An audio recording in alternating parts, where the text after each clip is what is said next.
pretty soon we're going to put them in the car and take rides. Get them used to that. So they'll be nice pets. And howdy, everybody. Welcome to the Word, Praise, and Wisdom number 49. Howdy, Dee. Howdy, Lynn. Howdy, Gary. Howdy, Matt. Morning. Morning. So today we are continuing on in Ecclesiasticus. If you want to read along, you can find that here at kingjamesbibleonline.org/1611 Bible. Or if you have an Apocrypha, you can read it in there. Or if you have a Septuagint, you can read it in there. Or any number of translations that have the original amount of canonized books that they didn't take out at the behest of people that are protesting all the time. We'll put it that way. So we're starting at Ecclesiasticus 11, going through chapters 12, 13, 14, and 15. And just as an aside, Ecclesiasticus is also called the wisdom of Sirach. It almost looks like sriracha. Wasn't there like a character on Star Trek that was? I don't know. Sirach or something. If you're a Trekkie and you know, put it down below. Which Star Trek? Yeah, The that's original. true. Okay, let's go ahead and pray in, and then we'll get rolling. Father, thank you very much for bringing us together for this fellowship and gathering with us. There's definitely two or more of us here gathered in your name, and we thank you for that.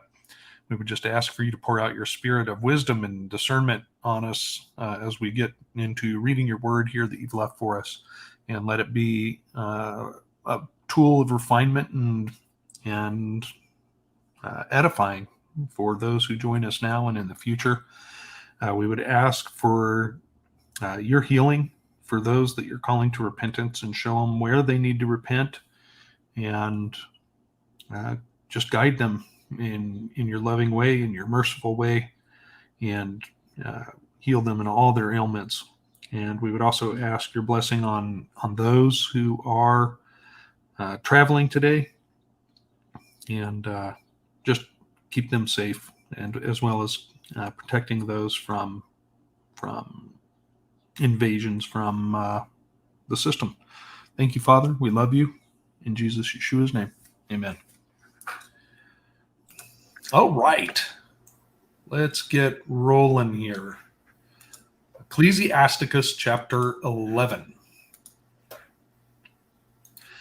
Wisdom lifteth up the head of him that is of low degree, and maketh him to sit among great men. Commend not a man for his beauty, neither abhor a man for his outward appearance. The bee is little among such as fly, but her fruit is the chief of sweet things. Boast not of thy clothing and raiment, and exalt not thyself in the day of honor. For the works of the Lord are wonderful, and his works among men are hidden. Many kings have sat down upon the ground, and one that was never thought of hath worn the crown. Many mighty men have been greatly disgraced, and the honorable delivered into other men's hands. Blame not before thou hast examined the truth. Understand first, and then rebuke. Answer not before thou hast heard the cause, neither interrupt men in the midst of their talk. Strive not in a matter that concerneth thee not, and sit not in judgment with sinners. My son, meddle not with many matters, for if thou meddle much, thou shalt not be innocent, and if thou follow after, thou shalt not obtain. Neither shalt thou escape by fleeing. There is one that laboreth and taketh pains and maketh haste, and is so much the more behind. Again, there is another that is slow and hath need of help, wanting ability and full of poverty. Yet the eye of the Lord looked upon him for good, and set him up from his low estate, and lifted up his head from misery, so that many that saw it marveled at him. Prosperity and adversity, life and death, poverty and riches come of the Lord. Wisdom, knowledge, and understanding of the law are of the Lord. Love and the way of good works are from him. Error and darkness had their beginning together with sinners, and evil shall wax old with them that glory therein. The gift of the Lord remaineth with the godly, and his favor bringeth prosperity forever. There is that waxeth rich by his wariness and pinching, and this is the portion of his reward. Whereas he saith, I have found rest, and now will eat continually of my goods, and yet he knoweth not what time shall come upon him, and that he must leave those things to others, and die. Be steadfast in thy covenant, and be conversant therein, and wax old in thy work.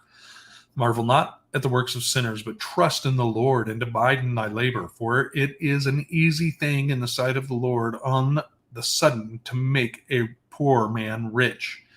The blessing of the Lord is in the reward of the godly, and suddenly he maketh his blessing flourish.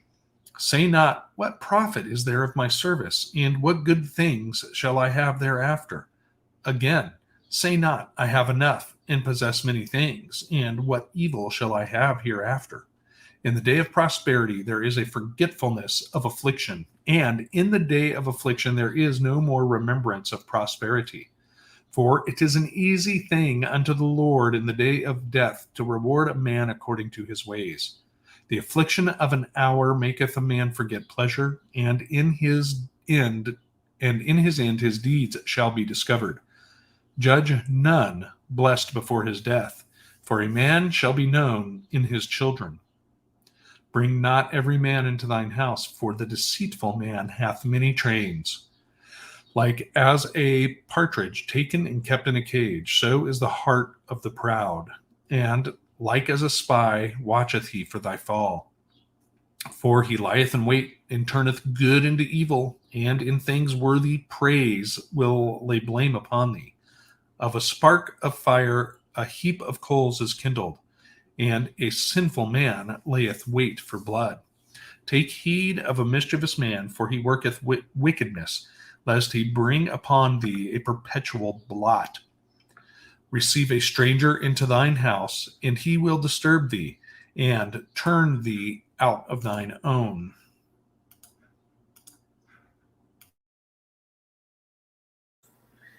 Chapter 12. When thou wilt do good, know to whom thou doest it, so shalt thou be thanked for thy benefits. Do good to the godly man, and thou shalt find a recompense, and if not from him, then from the Most High. There can no good come to him that is always corrupt, occupied in evil, nor to him that giveth no alms. Give to the godly man, and help not a sinner. Do well unto him that is lowly, but give not to the ungodly. Hold back thy bread, and give it not unto him, lest he overmaster thee thereby. For else thou shalt receive twice as much evil for all the good thou shalt have done unto him. For the Most High hateth sinners, and will repay vengeance unto the ungodly, and keepeth them against the mighty day of their punishment. Give unto God, and help not the sinner. Give unto the good, and help not the sinner. A friend cannot be known in prosperity, and an enemy cannot be hidden in adversity. In the prosperity of a man, enemies will be grieved, but in his adversity even a friend will depart. Never trust thine enemy, for like as iron rusteth, so is his wickedness. Though he humble himself and go to crouching, yet take heed and beware of him, and thou shalt be unto him as if thou hadst wiped a looking glass, and thou shalt know that his rest hath not been altogether wiped away. His rest, hath not altogether wiped away. Set him not by thee, lest when he hath overthrown thee, he stand up in thy place. Neither let him sit at thy right hand, lest he seek to take thy seat. And thou at the last remember my words, and he pricked therewith. Who will pity a charmer that is bitten with a serpent, or any such as come nigh wild beasts? So one that goeth to a sinner and is defiled with him in his sins, who will pity? For a while he will abide with thee, but if thou begin to fall, he will not tarry. An enemy speaketh sweetly with his lips, but in his heart he imagineth how to throw thee into a pit. He will weep with his eyes, but if he find opportunity, he will not be satisfied with blood. If adversity come upon thee, thou shalt find him there first. And though he pretend to help thee, yet shall he undermine thee. He will shake his head and clap his hands and whisper much and change his countenance.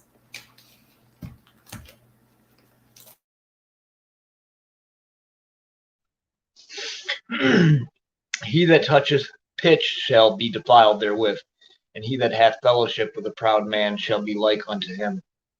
Burden not thyself above thy power while thou livest, and have no fellowship with the one that is mightier and richer than thyself. For how agree the kettle and the earthen pot together? For if the one be smitten against the other, it shall be broken. The rich man hath done wrong, and yet he threateneth withal. The poor is wronged, and he must entreat also.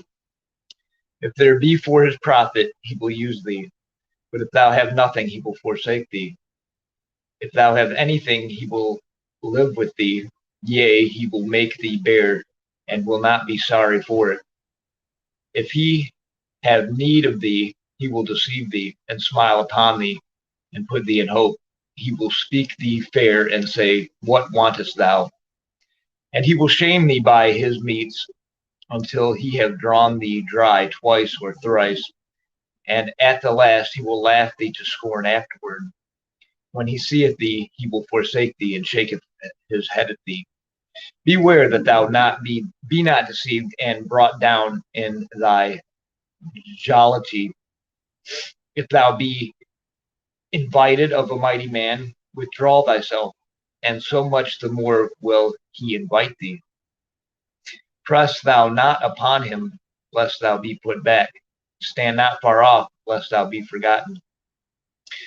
Affect not to be made equal unto him in talk, and believe not his many words. For with much communication will he tempt thee, and smiling upon thee will he get out thy secrets. But cruelly he will lay up thy words, and will not spare to do thee hurt, and put thee in prison. Observe and take good heed, for thou walkest in peril of thy overthrowing. When thou hearest these things, awake in thy sleep. Love the Lord all thy life, and call upon him for thy salvation. Every beast loveth his like, and every man loveth his neighbor. All flesh consorteth according to kind, and a man will cleave to his like. What fellowship hath the wolf with the lamb? So the sinner with the godly. What agreement is there between the hyena and the dog? And what peace between the rich and the poor? As the wild ass is the lion's prey in the wilderness, so the rich eat up the poor. As the proud hate humility, so doth the rich abhor the poor. A rich man beginning to fall is held up of his friends, but a poor man being down is thrust away by his friends. When a rich man is fallen, he hath many helpers. He speaketh things not to be spoken, and yet men justify him. The poor man slipped, and yet they rebuked him. He spake wisely, and could have no place. When a rich man speaketh, every man holdeth his tongue, and look what he saith. They extol it to the clouds. But if the poor man speak, they say, What fellow is this? And if he stumble, they will help overthrow him. Riches are good unto him that hath no sin, and poverty is evil in the mouth of the ungodly. The heart of a man changeth his countenance, whether it be for good or evil, and a merry heart maketh a cheerful countenance. A cheerful countenance is a token of a heart that is in prosperity, and the finding out of parables is a wearisome labor of the mind. Blessed is the man that hath not slipped with his mouth, and is not pricked with a multitude of sins.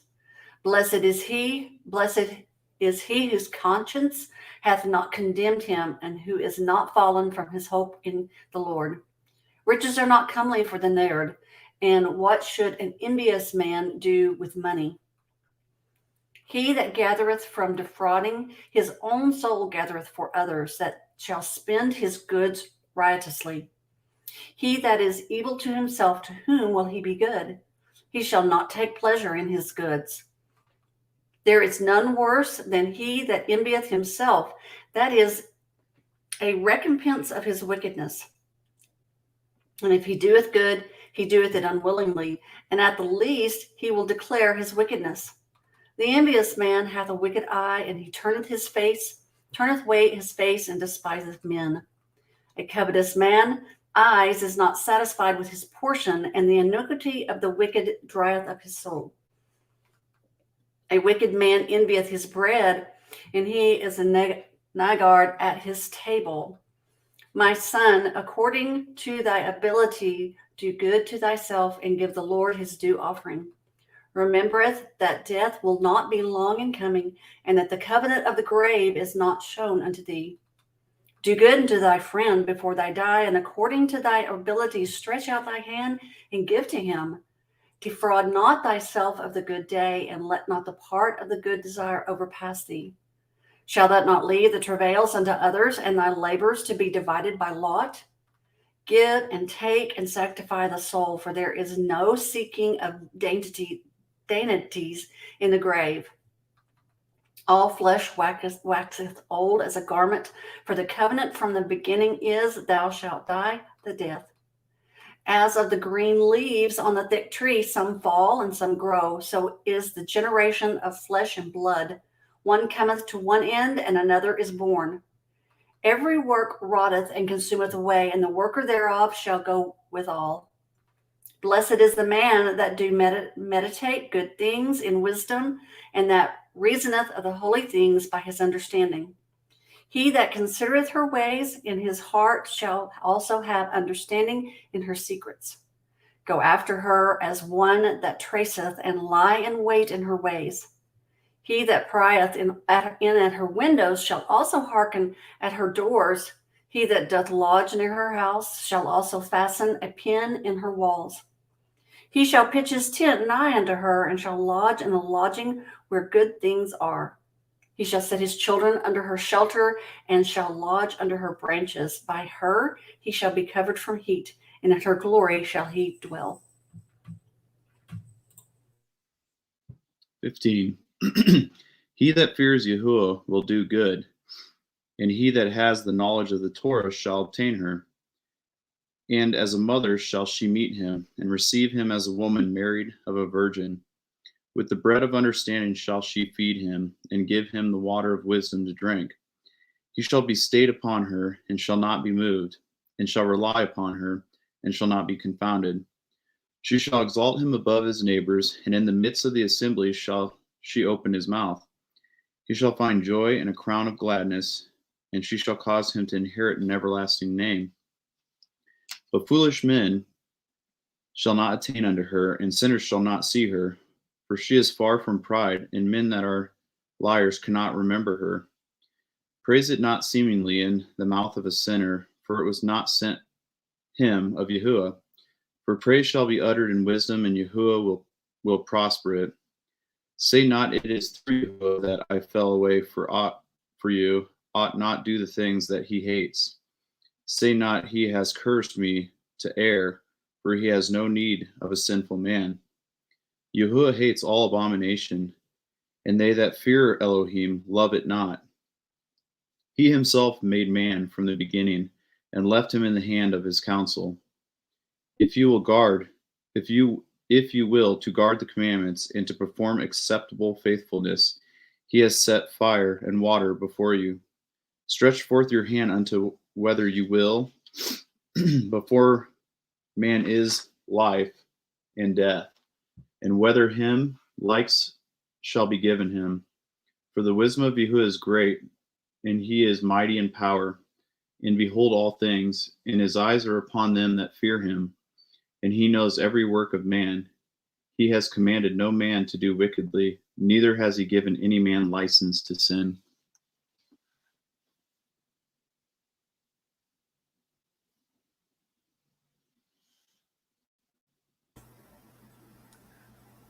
Alrighty. Thank you, everybody. Howdy to everybody rolling in here now, including the new person. I'm late. Good to meet you. I'm late. All right, I stole Jason's joke. Anyways, well, let's go back. Ecclesiasticus chapter 11. I didn't have anything until verse 2. I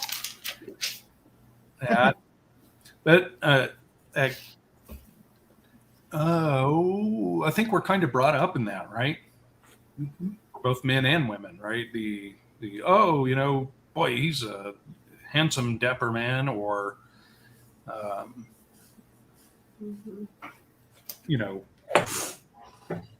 Flattering lips and a double heart. right? Look at that. Oh, look at that ugly wart nose, or whatever. My mother told us from little kids, beauty is from the inside. Yeah. That was something I always tried to remember. It's hard sometimes. Yeah. Yeah, it can be. I mean, it's part of society, Mm-hmm. or it seems to be. Yeah, And it seems. Sorry. No, go ahead. I'm done. Sorry. No, and we find that out. You maybe see a nice looking person. They're very wealthy, they're well dressed, and they have nice cars. They live in a nice house, and then you get to know them, and their soul is just empty And There's mean and Mm-hmm. hateful and yeah, sad. Yep. And that is, I remember an interview with Paul Newman. And they asked him, they said, you don't like it when people compliment you about your eyes, right? Because apparently he had like these legendary blue eyes Yeah, he's beautiful. that, television and movie screens don't do justice. And he says, I hate that. Why would you compliment me on that? That's nothing I've done. I had no choice in the color of my eyes. Mm-hmm.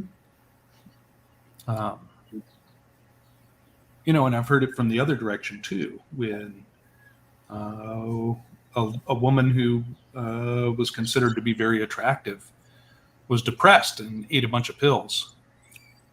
And people were like, oh, what do you have to worry about? You're so beautiful. That it's, that's right. That's exactly right. And good morning, Margaret. Hey, Margaret.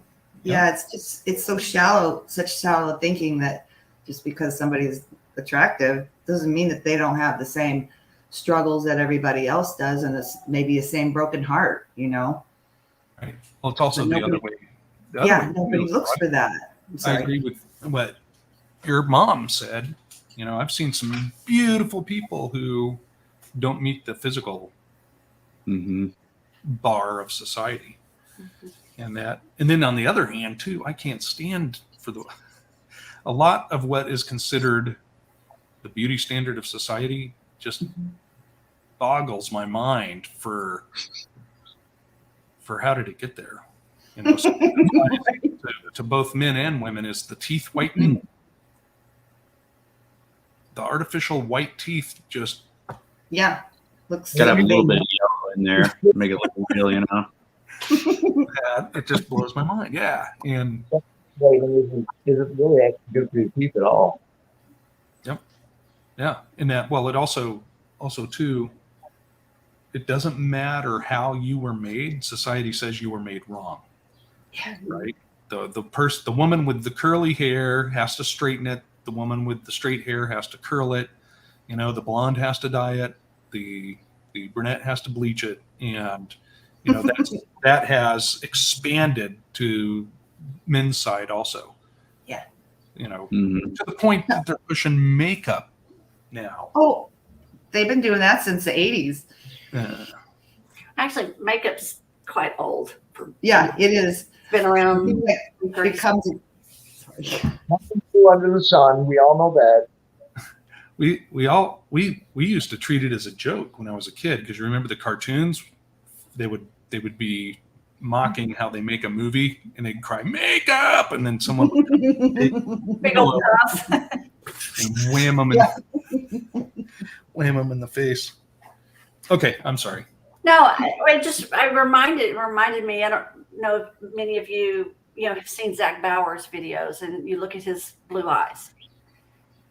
In person, they are like complete. I mean, like you're just sitting there going, "Oh my gosh!" I mean, they're just this bright, sparkly blue. So they're very stunning. Just catch off guard. And that when you were saying that about Paul Newman, that just reminded me of that. Is what you see in person and what's on video sometimes don't even match up. Yep. And the curly hair, my mom and I fought that the whole time. I fought curly hair. I grew up in 70s. Exactly that. You straighten that. Was stick straight, sweet, hair. And my mom had straight hair. So I would straighten it out and then she'd go get a perm.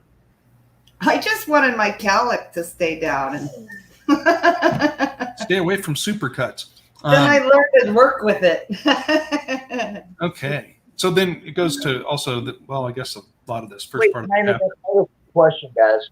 About cutting hair. I mean, I thought I remembered something about just, I don't know, like me cutting someone else's hair. Is that an issue? Is that what? Is that an issue if I'm cutting someone else's hair?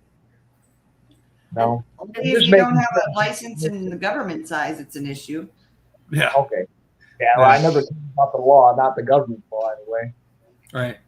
There's okay, so this 4 covers some of what we were just talking about, right? Boast not of your clothing and raiment. It's interesting. The works of the Lord are wonderful, and his works among men are hidden. And I think that hints at a lot of what comes after this, talking about the things that are hidden with the poor, the knowledge, the work ethic and stuff that a lot of the poor have. But it's not acknowledged by society. It's true. Well, can we go back up to when you just said something that struck me, that hit me when you were reading 2 or 4 or that section on there. Where is it that Paul says, do not, talking about braiding the hair, adornment, all of that, and he's saying the same thing. Right. You can go get dressed up, you can wear your finery, and that's not where he's talking to women. That's not where your beauty comes from. He's not saying you can't do it. It's just that, and you don't want to be boastful about what you're doing. So he's addressing the same thing as this. Right. And remember, less is more. Yeah. Dee knows what I'm talking about. Yep. But not clothing less. Yeah, let's hope not.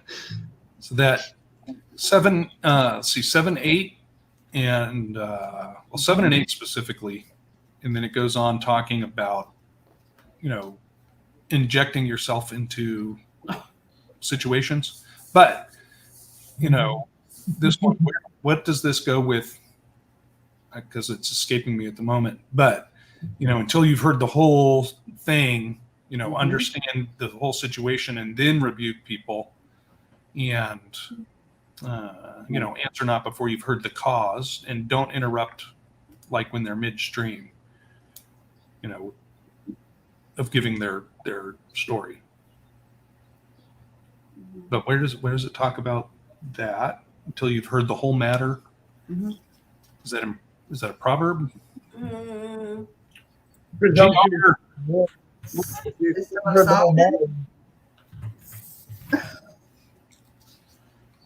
If you presume to know and you don't know, I mean, is that like lying? Well, it's dishonest. That's something I think parents can relate to, is when their children come home from school and they're like, so-and-so did this and it's all their fault. Well, what did you do? It's like they would call it victim shaming now, but what did you do? Absolutely nothing, Mother. I'm completely innocent in the whole situation, and it's It's like, but I mean, we carry that into adulthood. We do. I had no part in it. It's true. Well, and that goes too about, and this was something that was sort of kind of a revelation. It's not something I didn't know, but it just hadn't sunk in. Some of us make bad partner choices in life. Oh, do we? And basically they say, yes, there's some that are really bad, but if you continue to make that same choice, you need to look at yourself. What are you doing that is attracting that person, or that you are continuing to choose that type of person? And it was the scripture of, don't take the speck out of your brother's eye before you take the log out of yours. That's that. I've lost friends because when you're not in their situation, you can see their repeating pattern. Mm-hmm. And they say, "Golly, they're just like this last girlfriend and the girlfriend before that." Well, maybe time to look in the mirror. Yeah, exactly. There's nothing wrong with me, and then all of a sudden you're not invited anymore.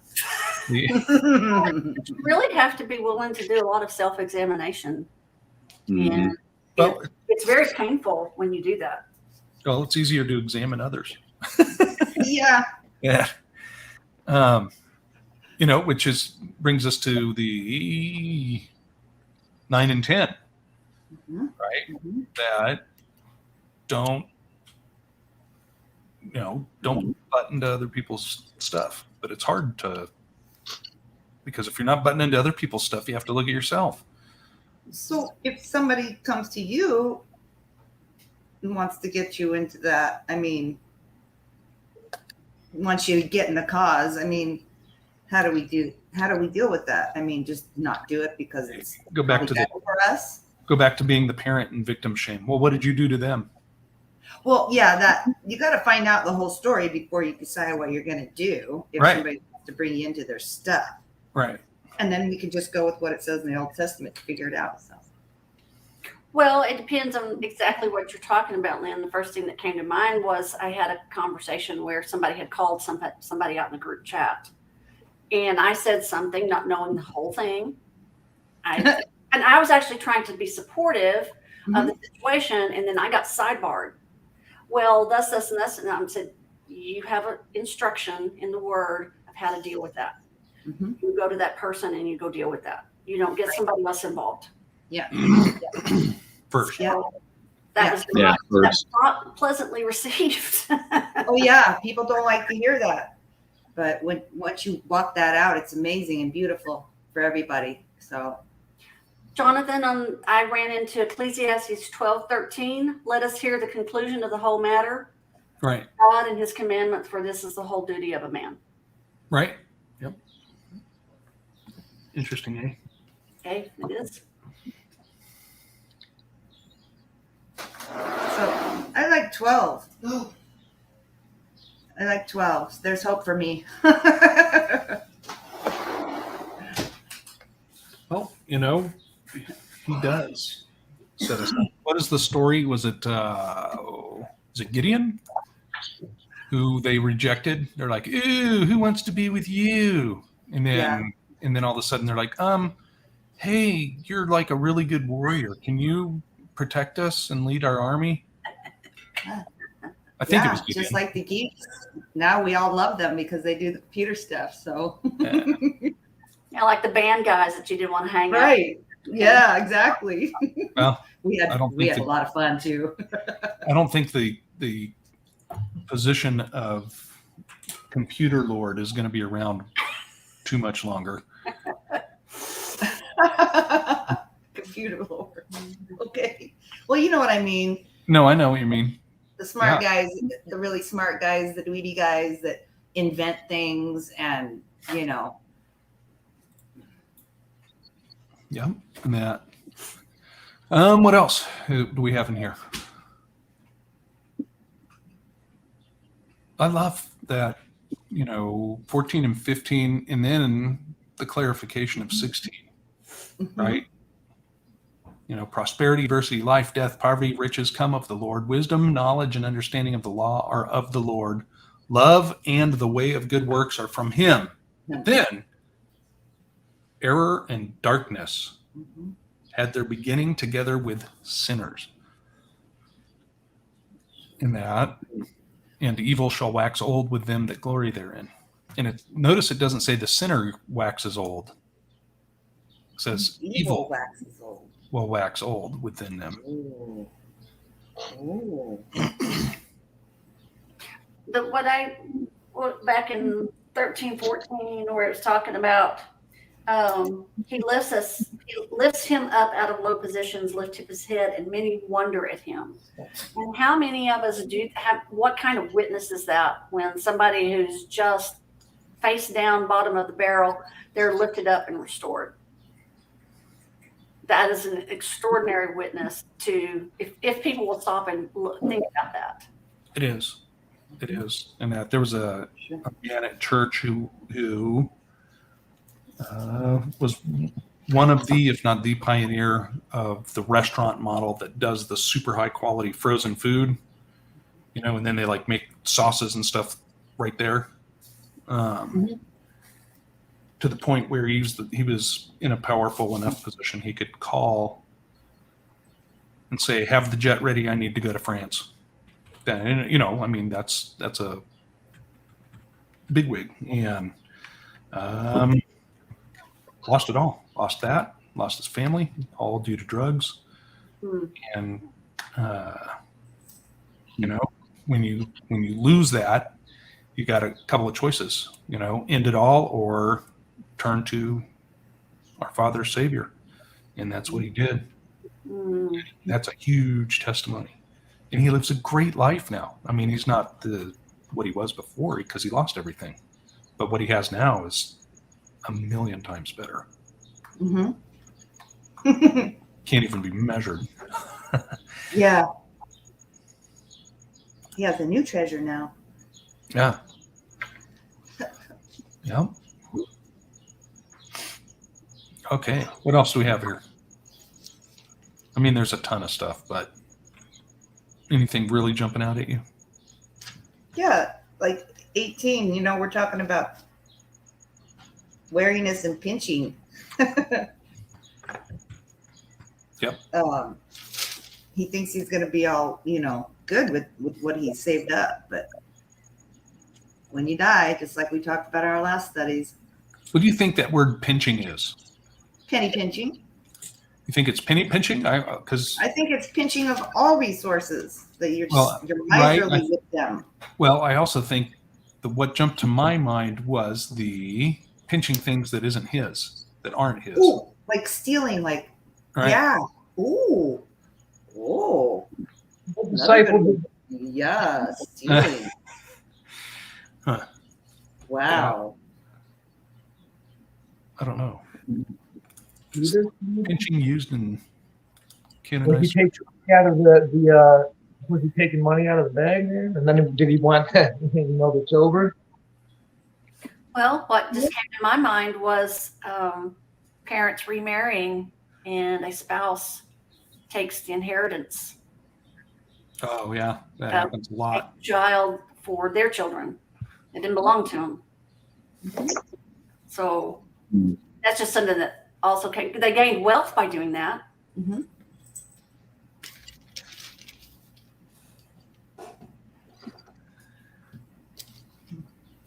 Okay, let's see here. Were you getting ready to go to 12? No. Okay, the next thing that struck out at me was at 34. Okay. So he entertains a stranger, he will disturb and torment you, and he will estrange you from your home. Yeah, that's and that goes with the warnings that come from about that too. It's interesting because it starts there with pretty much with 29, right? Bring not every man into your house, for the deceitful man has many trains. Right, but It says, like, as a partridge taken in a cage, so is the heart of the proud. And they just wait for how they can take advantage of you, is the way I'm reading it. And, it goes down and builds up into that last verse there. Yeah, I kind of learned my lesson with that. Yeah. And yeah, the guy's probably out there still cursing me a year later. I don't know. But doesn't that sort of kind of go opposite of what we read? What was it that we read where they were to take strangers in. So we read an apocryphal book a while back where they took the stranger in, and then they took his cord. He gave up his cord and everything for fodder to feed their animals, and then they wouldn't let them. It was Sodom. It was in Sodom. Yeah. Right. That. No, it's in Jasher. Is it okay? So we haven't actually read that yet, but okay. Right, but that's the other side of the coin of the society shunning God's laws. Mm-hmm. Right, where they write the laws to take advantage of people, and they're not enforced equally either. Mm-hmm. It's almost Just like it's happening again. Well, another thing that came to my mind was even in modern times, say you have somebody, I've heard this with military people, they'll be gone. Somebody will actually break into their house, start living in their house, and then the laws are against the owner to actually kick the people out of the house. Yeah, squatters laws. Squatters. And it's like, what in the world? That's when you take justice into your own. I'm sorry, what was it? What was that, Gary? I just said that's a huge thing in Detroit. I mean, there are people literally taking over the home, and then if they get the documentation, that's about it. Yep. That just is crazy to me. Yeah, it is crazy. All right, let's go on to 12. Chapter 12. Capitulo 12. Okay, the very first verse of 12, it says, "When thou wilt do good, know to him thou doest it." But when we see somebody that obviously needs help out on the street, we really don't know anything about them. I mean, I'm confused, I guess. The what? Well, let's say I go out and see a guy that needs some help, right? I really don't know much about him at all. Right. Maybe some things to me, and they usually do. It's what happens when you get involved with somebody. And I mean, my question is when to attempt to help and when not to. Prayer, I know, solves all, but some people take time. Well, I don't know. A good example of what I think this is saying is, it's an exaggeration too, but like Samuel Mudd, Dr. Samuel Mudd. Anybody remember him? He's the guy that was a doctor and had someone pounding on his door in the middle of the night with a broken leg, so he fixed the broken leg, and it was John Wilkes Booth. Oh, no. And so they tried him as a co-conspirator. He's like, oh, I'm a doctor. All I did was fix a guy's broken leg. I had no idea who he was. I had no idea the president had been shot. So I'm thinking it's maybe hinting more towards that side of it. But I could be wrong. No good deed goes unpunished. Right. Yeah. It happens. Oh, well, I mean, they had to pass laws to fix Good Samaritan laws for people that knew CPR and would stop and help somebody that had heart stop. You crack ribs in that a lot of times, and people were coming back and suing the Good Samaritan. Yep. And so now they've passed a law where you can't do that anymore. But all right. So let's see here. Okay, so I like verse 6. Okay. It just really got me. It's like, whoa. he's gonna keepeth us from, I don't know. He's just going to protect us. I just like that. It's like, because he hates sinners and he'll repay vengeance unto the ungodly. It's like, you don't even have to worry about it. You just go about your business and he'll take care of everything. Yep. Or go about his business and he'll take care of everything. Let me put it that way. Right. Anyway, I liked it. Go ahead, sorry. I was just thinking that's the definition of faith, really, right? Go about what you're doing, concerning the Lord, and Right. Just go about keep doing what you're doing. Don't worry about what they're doing. Like 4, right? Give to the godly man and help not a sinner. Don't. It kind of goes with what. Where is it? We just read it too. I think probably in Proverbs about rejoicing in another person's sin. I don't know. Well, Or you mean rejoicing when they get paid back, or their judgment or something? Or I remember we did that too. or is it like you got somebody that, I'm just going to throw something out there, that's really deeply involved in drugs, and you continue and you're trying to help, you enable them to continue what they're doing. Mm-hmm. So, continuing to give them money or, bailing them out or whatever it is, and it actually takes a full crash. Mm-hmm. right, That's common. I'm not saying, I can see that, and I've witnessed that too. Yeah, same. Yep. well, in regards to the food laws, right? Letting I didn't want to. I don't like giving out pork, of course, because it's an abomination. However, they're already given over to strong delusion that that's what they want, right? Let them have it. Am I wrong? You're talking about like at the The Roman soldiers, they take the pigs and let the Roman soldiers eat the pigs if they wanted to. We wouldn't consume the pigs. no, right in that. That's a good thing, a good question, and if someone gives you a ham for Christmas, knowing you don't celebrate Christmas or eat ham, is it okay to give that to someone else who's going to eat it? I mean, You're going to eat it anyway, right? I don't know. I think legally I can feed it to the dog. Probably don't want to clean it up later, Do but you want to? I mean, yeah, exactly.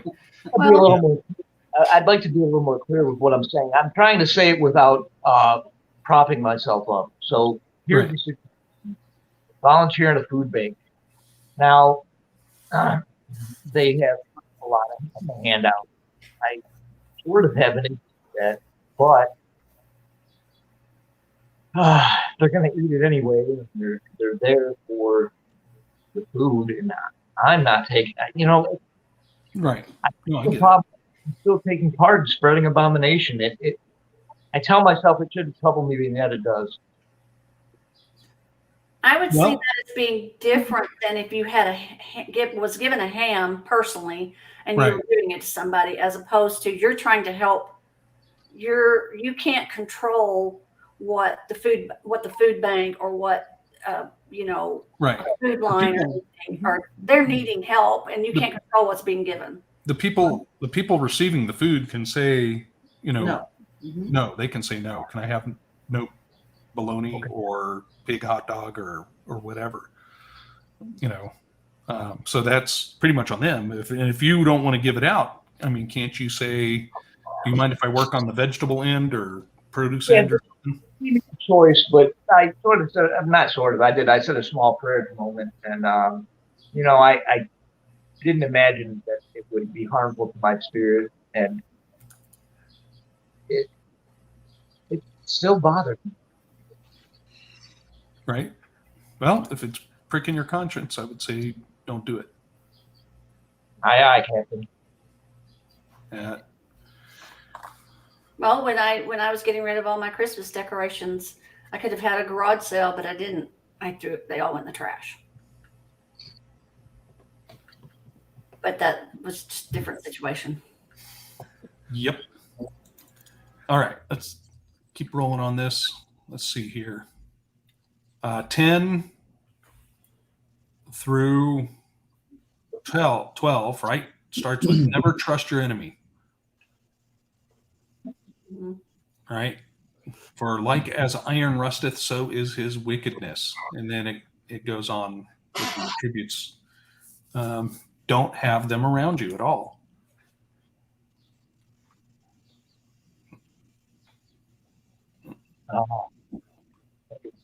Here we go again. This is where I know we're not to trust them, right? Yeah. The witnessing or the help you try to give. I mean, I guess is it saying that it just would be? Well, this is the way I look at it for witnessing.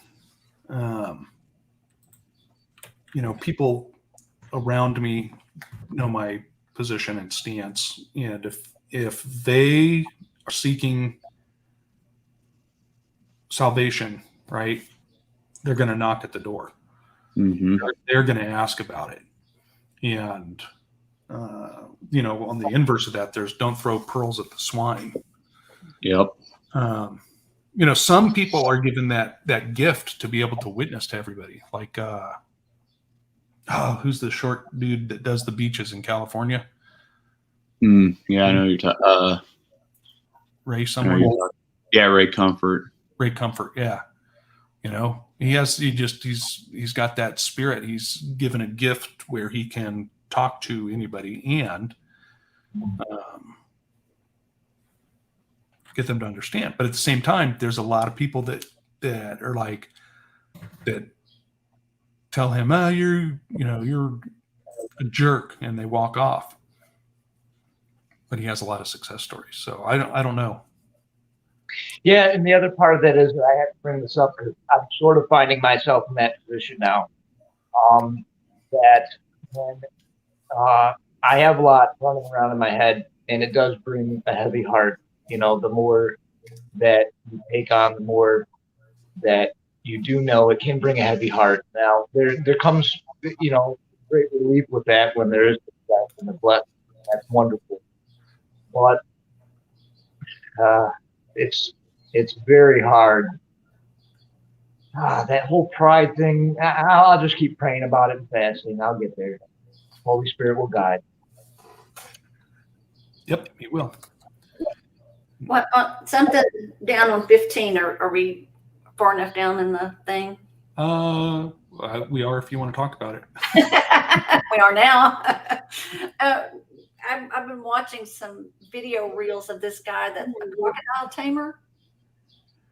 And I mean, he is like right up in their face, right up in front of them. He's actually in the pond with them swimming. And I just sit there and go, one of these days. Did you say 15? Huh? 15. Yeah, that's what struck to me. Who pities a snake charmer when he is bitten? Oh, I have that as 13. I'm sorry. 13. Okay. It's 13. Okay. Yep. And you're just sitting there just going, that is so stupid. Well, we're not supposed to tempt God, but then you still have these people that say, we have power over serpents and dance while they're swinging rattlesnakes around. And then they get bit, and then they die. I see that as tempting God. I believe that, in my opinion, nothing's going to harm you when it was intended to harm you, but you weren't expecting it. Like when the viper latched onto Paul out of the woodpile, I've almost stepped on a couple of rattlesnakes. Same. But they didn't strike; they just slithered off. Mm-hmm. But I wasn't picking them up and dancing with them and swinging them in circles either. and kissing them to show how all the power, how powerful I am and stuff. No. Well, it's sort of kind of like that dominion, almost Nar dominion thing. We have dominion over everything, and yes and no.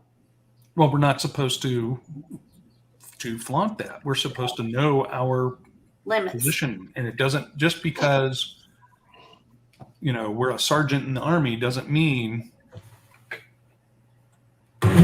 that you're going to mock a general on the other side and not suffer consequences of it. So, go ahead, Tom. Go ahead. Well, I mean, it's just it's the same way. Like historically, in classical warfare, officers were shown a respect by either side, where one could walk out and say, okay, let's discuss what's going on here, type of thing. It wasn't just unless they were in the heat of battle at that very moment. I mean, there's a difference. So a lot of people get into like SRA stuff because they want to slay demons, and they get into trouble because of it. Sounds almost like a pride thing. It is a pride thing. We're not supposed to rejoice when our enemy falls. Can we rejoice when they lie to us and we know they're lying? Well, we're supposed to rejoice in our place in heaven, and knowing that our name is written in heaven. And it's a hard thing. We got to remember, even though they haven't accepted the reconciliation of what was given, the free gift that was given to them at the cross, that righteousness in Jesus Christ, Yeshua Messiah, they're still a child of God. And he doesn't want, right? He would that none perish. So why are we rejoicing over that? That is maybe a person that didn't get saved, that he wanted saved. Okay, so I think the difference. Rejoicing in the truth, rejoicing in failure. Right. Well, and if it's somebody that's done us wrong and they're our enemies, what is it? We're told to pray for them.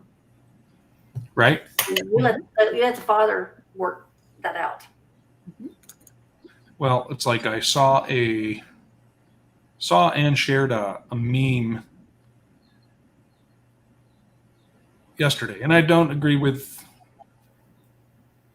some of it, but I agree with the Premise, the idea. premise behind it, right? The Apostle Paul entered heaven to the cheers of those he martyred. That's how the gospel works. Mm-hmm. And that, Yep. that makes you think.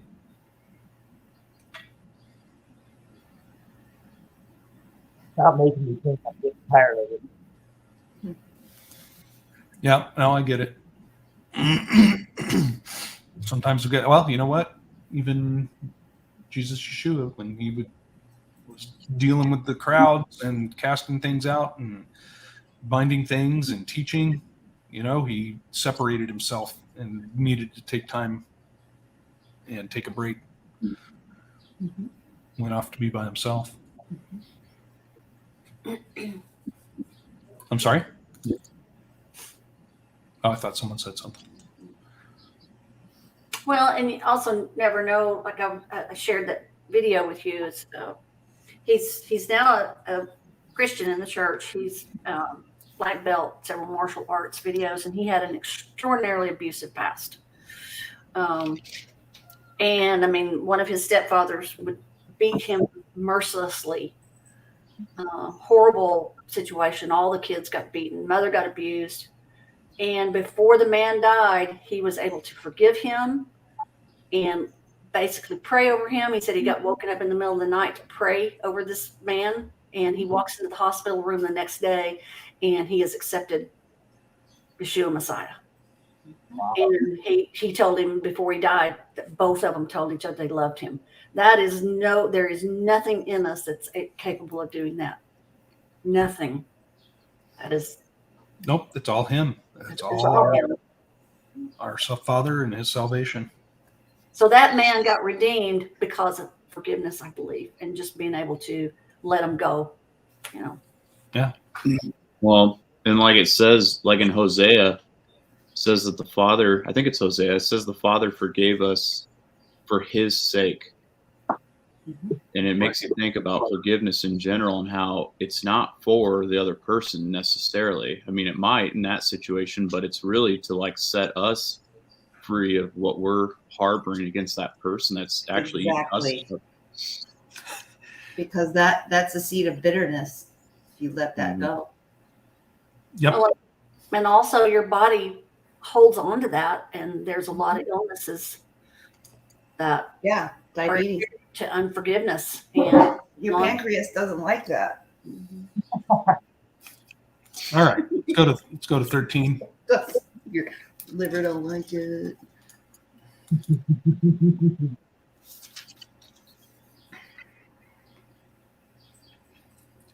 Yep. And that it's interesting, that first one, right? He that touches pitch shall be defiled with it, and he that hath fellowship with a proud man, it shall be like that unto him. Shall be like unto him. So in other words, pitch is tar or sap, prepared sap. And if you've messed with tar, yeah, it just gets worse. And it just gets worse. And that's what they say. That's what it's like with a proud man. It just it sticks to you, and you can't get the stick off. You can't get the stickiness off. And then stickiness spreads everywhere. Yep. Well, and when the Father decides to remove that tar from you, oh wow. To clean it off, yeah. Oh, burn it off, my goodness. Excuse me. Some Gugan on that thing. It is painful. So then we got 3 through what? Well, 3 and 4, talking about the rich man versus the poor man. Mm-hmm. They're not treated equally. Mm-hmm. Unbalanced scales. The what? Unbalanced scales. Right. Yep.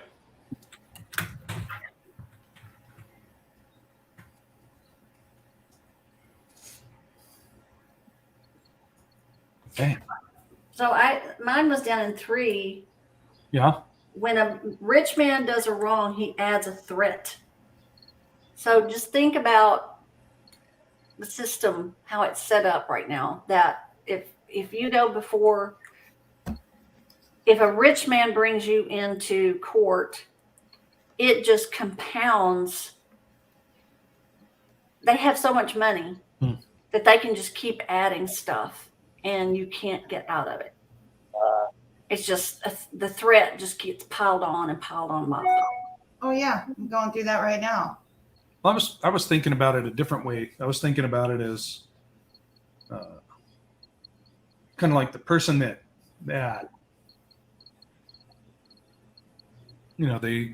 how is that worded there? Let's see. When someone's taking advantage of you, and they like kind of back it up. If you're doing like say at your yard sale, well, I'm going to give you $1 for it, and you're going to take it and like it, or something like that. I don't know. It's escaping me. I have it envisioned in my head, but I can't articulate it. Well, so in my family, in a family situation, there was a divorce, and the husband said, "You will accept my offer, or we will go to auction. And when we would go to auction, I will have a buy bidder standing by. They will buy it out, pennies on the dollar, and then they will sell it back, and you will get nothing." Wow. Yep. that is an abuse of power, and the rich man having that ability to add threat. Okay, let's go on here. So what is this in verse 8? Jollity.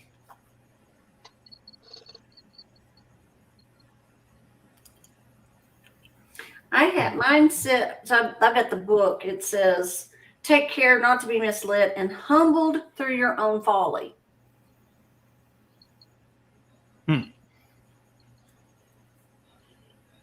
Interesting. Jollity in the dictionary is lively and cheerful activity or celebration. Or It's almost a Spanish word. Turn two L's into a Y. Joyity. Joy. If you. Itty. Joyish. Not true joy.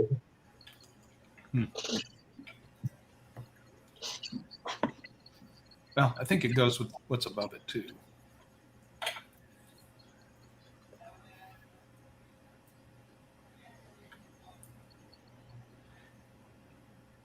Okay. What about 9? If thou be invited of a mighty man, withdraw yourself, and so much more will he invite you. Kind of like saying, don't accept the invitation. Is that what it's saying? Don't take advantage of the position. Don't use somebody of wealth or means or people in power. Maybe. And they will appreciate that you didn't use them, and they will continue to invite you. Right. Excuse me. Oops. Well, it sounds like it describes it in the next 2 verses.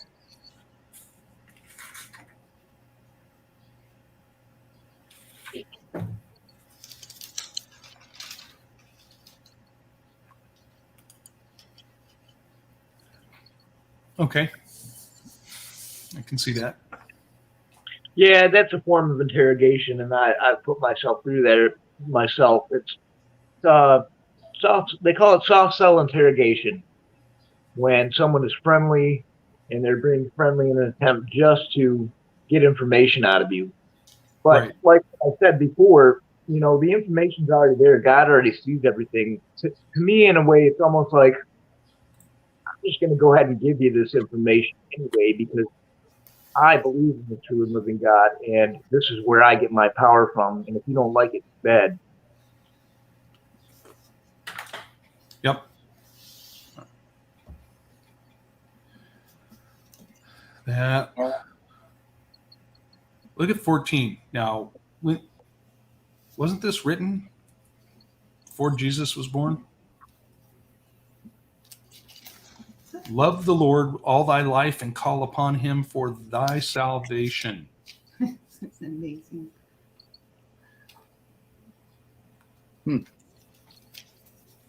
Mine says for your Yeshua. Right. Well, that is what salvation is in Hebrew. Yeah. And that.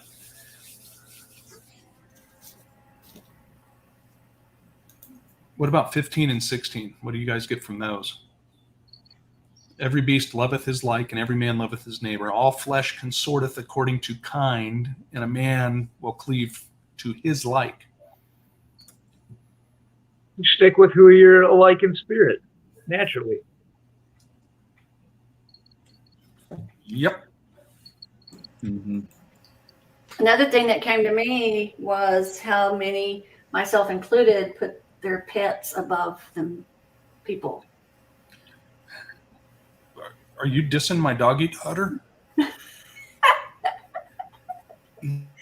I mean, there are situations where you have people in relationships and they will choose their dog or their cat over the person, or hide themselves because they don't want to deal with other people. They don't want to deal with the pain. So they make their animals that family. put them in an improper place, I guess is what I'm saying. Yeah. Okay. Yeah. Collectors do that. I collected for a while and then swung back the other way. I was like, oh no, but now I'm in the middle. So, yeah. I had 35 birds in an apartment once. Wow. So this Dog, cat, and iguana. this continues on 17, 18, 19, Mm-hmm. 20. And we're seeing this these days, 21. Right? Well, the whole thing, I think, goes to the end of the chapter, basically.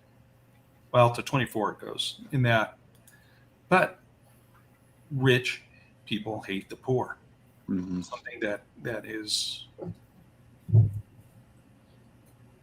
it's eons old.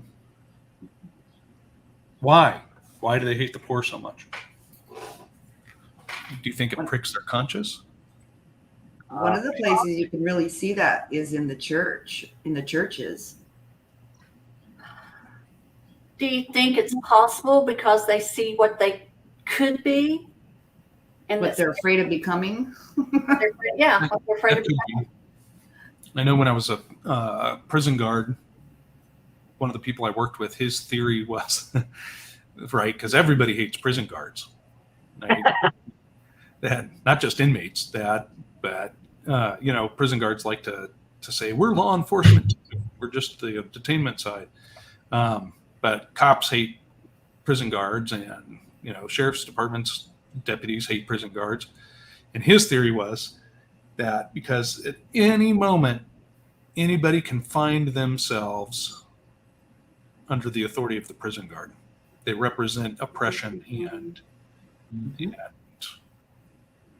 lack of freedom. And the Bible talks about being a prison guard too, doesn't it? It says not to oppress the prisoners. Well, it talks about not oppressing people. Right. But you know, especially What about when you're a prisoner and a guard all at once? Right.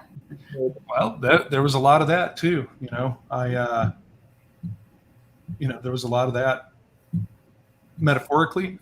People that couldn't quit because they couldn't get another job, but they had so many bills or health insurance or whatever. They're just trapped. But I actually worked with someone who got a DUI and would be released from the county jail in their uniform and come to work at the prison. Oh, wow. And then go back to the jail. Yeah. Of course, they used to harass them. They'd be like, "Hey, man, this ain't in the prison. You need to go back to the other way." And that would just kickstart them and get a whole unruly conversation going. Was that not the same thing as like the tax collectors? Everybody hates tax collectors. We even hate tax collectors. Right. Well, a lot of times though, they're hated because of the reputation of the bad ones. Mm-hmm. Mm-hmm. Speaking of tax collectors, if you guys haven't, and I'm sure you probably have already seen it, but if you haven't seen all the symbolism outside of front of the IRS building, Right. you guys got to check it out. There's a lot there. Yeah. Yeah. What about 25 and 26 on this? The heart of a man changeth his countenance, whether it be for good or evil, and a merry heart maketh a cheerful countenance. True. And then it says, Wait, hold on. Before we go further, can I get a definition on countenance? Is it just your spirit or what shows through? the light that you're Yeah, showing on your face. Thank you. Sorry, I interrupted. No, that. Let's see here. Yep. Anyways, cheerful countenance is a token of a heart that is in prosperity. Now notice it's saying a heart that's in prosperity, not a bank account in prosperity. Mm-hmm. Right? And the finding out of parables is a wearisome labor of mind, of the mind. And yet that's what Yeshua spoke in, was parables. And it So frustrates the apostles too. Why are you always speaking in parables? The mental acrobats of the parable. Yeah. Yep. Yeah. Okay, let's go to 14.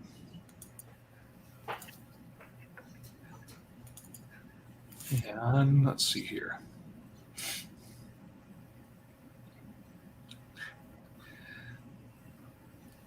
All right. The Fraud not myself is a good day. Yeah. got I some can do that. attitudes there. I can do that if I push too hard. I basically make myself an idol because I choose my will over the Father's. Right. That defrauds myself of every good thing. I find myself in darkness until it runs its course yet again. Now, when you do that, though, do you? Well, there's refinement in that. I mean, if you're looking to make yourself better, you can become refined. But if you're on that path, But when you make it your way instead of his, do you try to convince yourself that it's actually what he wants? right? Yeah, therein lies the problem. There's the pride. Yeah. Yeah.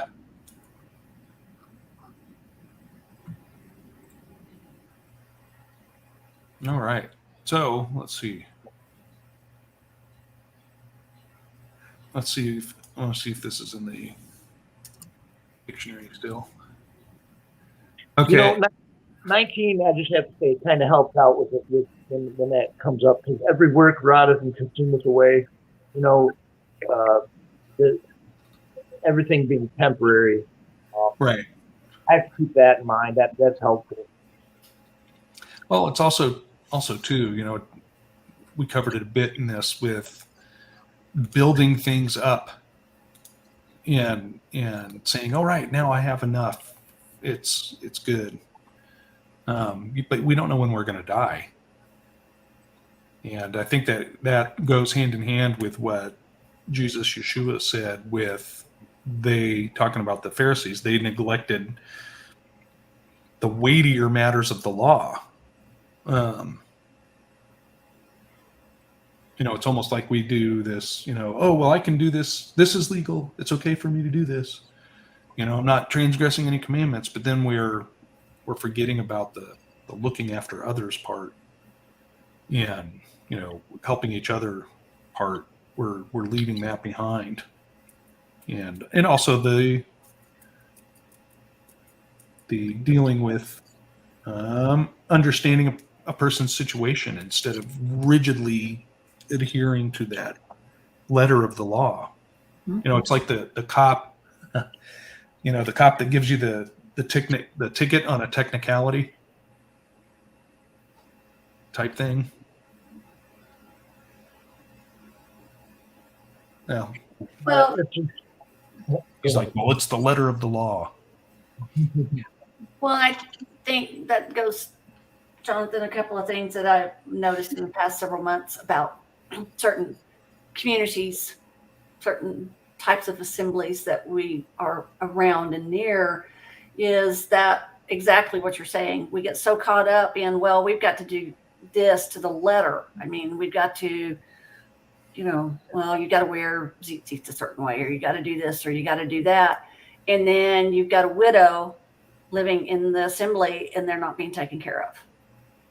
Right. Or something else, and you're just like, oh, well, you can't do that because it says XYZ, and not looking at the overall circumstances. Mm-hmm. Mm-hmm. Exactly. Yeah, it happens a lot. Yeah. Yeah, it does. What does it say in the word about orphans and widows and taking care of them? Widows and fatherless Mm-hmm. and poor. Yeah, and the people in prison and the people that are sick. I mean, let's get with it, people. We got to go. We got to move. We got to be the hands and feet. We have to do better. Okay, what else do we have? Anything else for 14? Do good unto thy friend before thou die. Yep. Verse 13. And do what you can according to your ability. So it might not be much, but if you just do something Right? Like to the help out. widow that throws in the 2 mites. Well, Mhm. what I need to realize instead of saying we need, but knowing your ability, that comes through, working it out. I didn't realize how much I was actually able to do until I put it to test. So you started doing it. Right. Yep. Yeah. And then 20 through 27, basically, we're, it's building up wisdom of Abba's ways, of his way, his law, his commandments. When we when we follow that, it's a shelter for our family. When we, pass that on to our children, it helps them. Skull, haven't seen you in a long time. Oh, I know, huh? All right, let's go to 15. And, oops, I almost clicked the wrong thing. And this is more, about fearing God, fearing our Father, and more knowledge of the law. And, we see the word fear a lot. Mm-hmm. And it does, if you go and dig around and look at the meanings, it does talk about like thinking about like a dog or a cat with the hair standing up on the back of their head. It's that prickly thing, but it also means just stand in awe. mhm. Your face to the ground type thing. It's not, yes, we're going to shake in our boot. You need a treble. You've got this creator that can blink in your dust, but it's also just an awe and reverence in. Because I came from a home where I feared my father, and so I've got this warped view of my father in heaven. Yes, I need to. He's awe-inspiring, but he's also very loving and kind. And even though I may get disciplined, it's out of tremendous love. Mhm. And it's really a shift to make that of awe instead of, shaking in your boots. And in that, He's been lied to so much about what he's capable of, and you get shown all these wonders. Absolutely. And, he saved the best mysteries for us, for himself, for his people. well, in that same vein, why has the enemy over the past century been so adamant about making war on fathers? Right? Look at this skewed, warped view of the weak buffoon who isn't there for his family. Mhm. That image is so prevalent now. Right? That's what they want you to think of men. That's what they want you to think of fathers. And then when you're sitting there saying, your father in heaven, oh, no thanks, I have an earthly buffoon. That's what their automatic reaction is going to be. I understand. Yeah. Mm-hmm. And it says, it's a total misrepresentation. Like the word jealousy in the Bible is a completely different meaning today. And, jealousy's bad. Fathers are bad. Virgins are bad. I'm serious. Now you've got. I'm sorry. Go ahead. No, I mean name it anything that the Bible likens to goodness, right? Milk and honey. Oh, we're not supposed to drink milk. Oh, What are you, a little baby? yeah. Oh, Honey, you're stealing from the bees. You're destroying all the trees. I mean, it's endless. And apparently there's now a feminism surge coming into the Messianic community. A what? A feminist surge. Oh, probably. They're changing their viewpoint of the word helpmate or helpmeet, that was Eve. Now, Birthing person. it's now like, oh no, that meant she was a warrior. So now we've got the same feminism that crept in the 60s, 50s and 60s, 70s is now coming right in. It's being distorted and coming right in through to us. Go back even further to all the way to suffrage. You Yeah. know, going on for a long time before we were here. So yeah, I mean, he's gonna distort just as much. I found it really interesting, though. You know, we have a comment. I think Landon says they're making war on mothers, and they are, you know, through the empowerment, through the feminist movement. But now I've lost my train of thought. I have too much. I have too much gray hair. Sorry. Yeah. But and this Went right through. the what? I said it just went right through. My train of thought just went to the next stop. It happens though. It's some timers. 13, right? The Lord hateth all abomination, and they that fear God love it not. And then, now what does that say? When you look at the list of, Lynn and I did a study on abomination. Everywhere it's mentioned in Scripture. And there's a lot of people that love abomination these days. Mm-hmm. I have another question about the abomination, right? Medications, right? We're not supposed to be taking pharmacy anyway, which is wonderful that we can avoid it. Mm-hmm.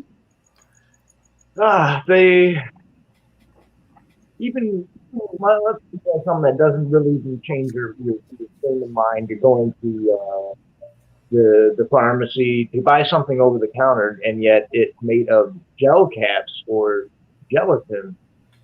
Yep. You know? Unclean food. Yeah. Mm-hmm. Well, depending on what the gelatin's made out of. Right, exactly. However, I mean, you see, that's where it comes into me. Knowingly or unknowingly, there's a big difference whether you're knowingly taking something or unknowingly. Right. Well, that's like we were making quite a few recipes with this chicken sausage from a local store. And then somebody said, "No, don't do that. They use pork intestines for their casing." I said, "No." So I asked them, and they, sure enough, we Very use natural common. pork casings. They're the best. It's very common. Yeah, because they hold together better. Yeah, if you harvest a deer, take it to a butcher, almost all the sausage and stuff that they will make for you will be pork casing. Yeah, I worked in a shop for a while. That's everything. That's the only casing they use, and it stinks, and it's just awful, and it's gross.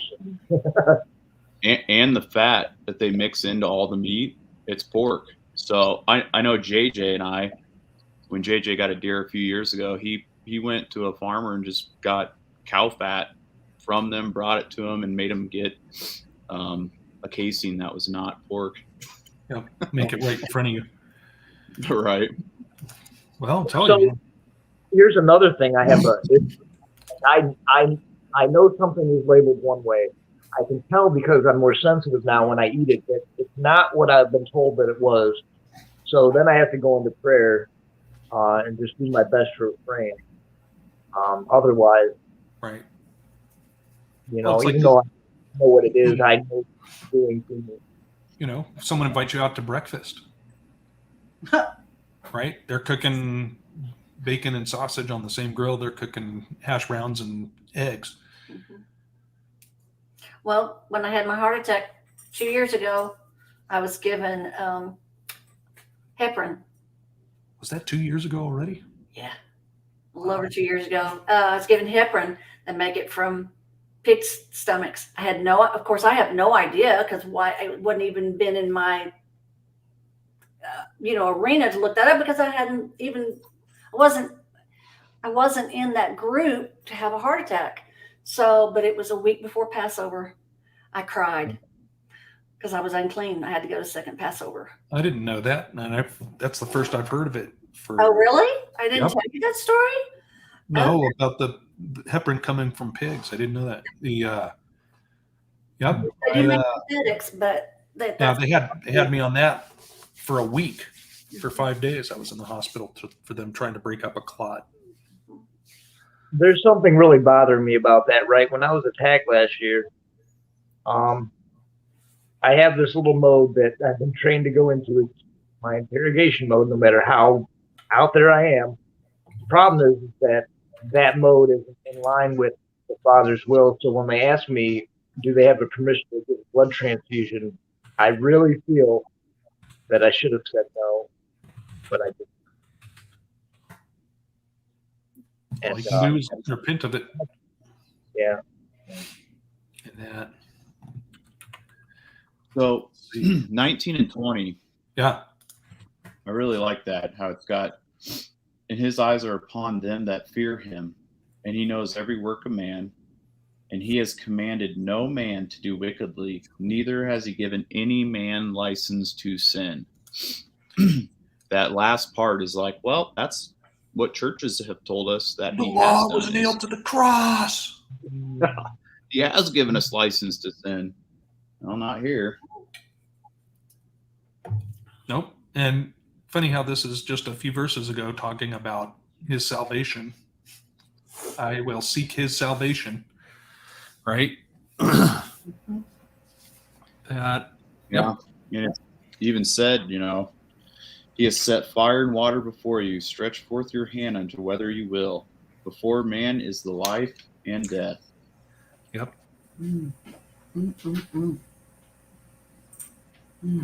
We can't improve on that. Let's let everybody get back to Sabbath. Everybody, thank you for joining us. Thank you for reading. Dee, Lynn, Gary, Matt. And we'll hang out for a bit. But everybody, if we helped you out, like, share, subscribe, ring the bell thingy.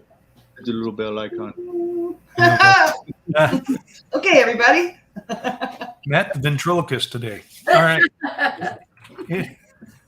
He's doing a really good job too. I'm very impressed. Huh.